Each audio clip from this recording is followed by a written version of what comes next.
All of us who are believers, who are God lovers, all of us who have been saved, who are saved, who are being saved. Y'all got that? It's an analogy, it's an illustration, if you will, of us being the bride of God, the bride of Christ, and being intimate with him. Amen.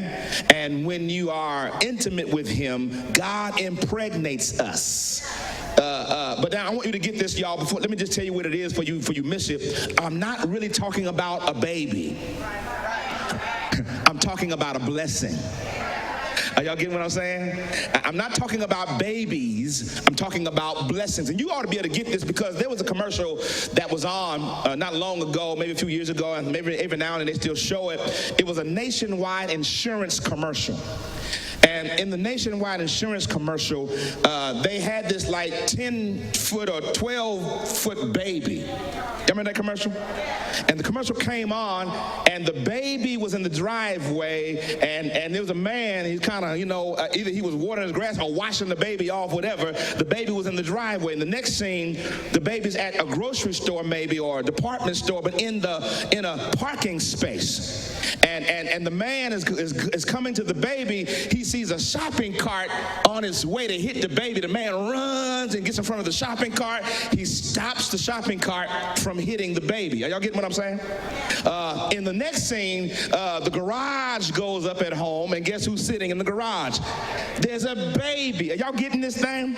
And then it shows a car that had just hit a fire hydrant, and the man was really sad and upset, and they show him at the repair place, and basically Nationwide was saying, we know how you feel about your baby, but the baby was a car. Y'all got that? So if we can understand the analogy of a baby being a car in a commercial, then we ought to understand the analogy of a baby being a blessing in the text. Got it? Boy, I'm sure y'all smart. Listen. So